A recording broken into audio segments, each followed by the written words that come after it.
संसद में बैठे थे,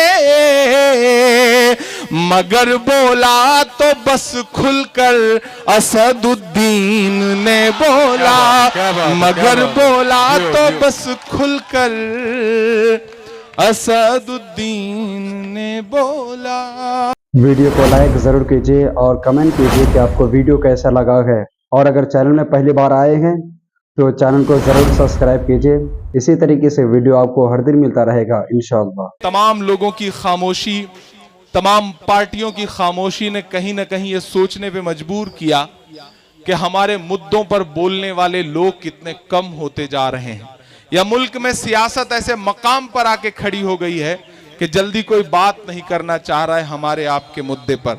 सियासी इख्तिलाफात भले हो, मेरे नजरिया किसी शख्स की सियासी पॉलिटिकल स्टाइल से भले मेरा ना मेल खाता हो, लेकिन मैं चार मिसरे पढ़ता हूं क्योंकि जहां मुझे गलत लगता है मैं वहां गलत बोलता हूं।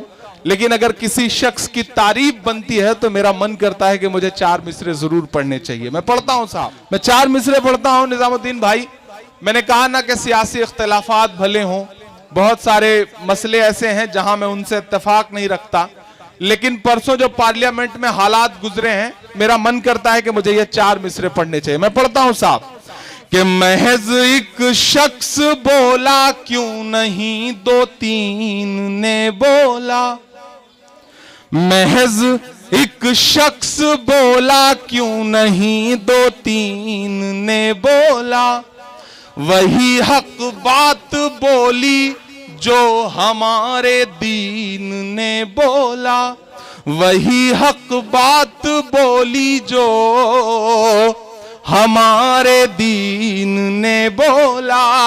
बहुत से और एमपी भी उसी संसद में बैठे थे। मैंने कहा ना, नजरिए का इख्तिलाफ है, लेकिन जहां मुझे सच लगता है वो कोई भी हो, मैं उसकी तारीफ करने से नहीं चूकता और बुराई करने से भी नहीं चूकता, क्योंकि मैं इसीलिए जाना पहचाना जाता हूं कि सच और गलत जहां भी होगा इंशाअल्लाह उस पर बात जरूर रखूंगा। मैं पढ़ता हूं और आपसे दुआएं मांगता हूं साहब कि महज एक शख्स बोला क्यों नहीं दो तीन ने बोला, वही हक बात बोली जो हमारे दीन ने बोला। बहुत से और एमपी भी उसी संसद में बैठे थे, मगर बोला तो बस खुलकर असदुद्दीन ने बोला, मगर बोला तो बस खुलकर असदुद्दीन ने बोला। मैं गिरूंगा नहीं, कोई नहीं, मुझे पता है कहां तक जाना है और कहां से वापस आना है। भाई साहब इस चक्कर में आ गए कि कहीं मैं माइक लेकर के अपने प्रतापगढ़ वालों के बीच में ना चला जाऊं। आप मुतमईन रहें, इंशाअल्लाह दायरा पता है मुझे कहां तक जाना है। किसी को हटा ले प्लीज, मेहरबानी करके। फिर से नंबर दोहरा दे, नंबर सुना नहीं किसी ने। 1001 किसी की गाड़ी है, वो जिसकी भी हो, उनसे गुजारिश है कि उसे हटा लें। जा रही है माइक वाले जो साथी हैं, माइक वाले बाबू जरा माइक तो बढ़ा दो। अच्छा, जैसे ही मैंने माइक वाले बाबू कहा, पीछे से एक साहब ने कहा नहीं नहीं डीजे वाले बाबू बोलिए। ये लोगों को गाने कितने याद हैं, उनकी जुबान पे किस तरह से चढ़े हुए हैं। माइक, अब आवाज आ रही है।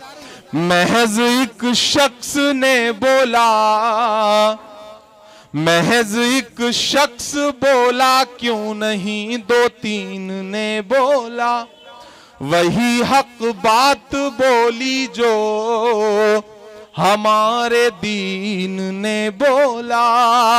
बहुत से और एमपी भी उसी संसद में बैठे थे, मगर खुल कर के तो केवल असदुद्दीन ने बोला, मगर खुल कर के तो केवल असदुद्दीन ने बोला। बिल पास होना बाकी है। लोकसभा में कोई कायदे का नेता भी नहीं था कांग्रेस का। राज्यसभा में गुलाम नबी आजाद हैं, अहमद पटेल साहब हैं। आज मेरी दोपहर में बात भी हुई और मैं निजाम भाई से भी गुजारिश करूंगा और आप सबसे गुजारिश करता हूं कि कांग्रेस के जो एमपी आप लोगों के टच में हो राज्यसभा में, उनके सीने पे चढ़ जाइए और उनसे कहिए कि आपको राज्यसभा में इस बिल का अपोज करना पड़ेगा, वरना अपने क्षेत्र में नजर आए तो ठीक नहीं होगा। ये आपको करना पड़ेगा, क्योंकि जिस तरह की जालिमाना कोशिश की जा रही है, आपको सिर्फ और सिर्फ परेशान करने की कोशिश है।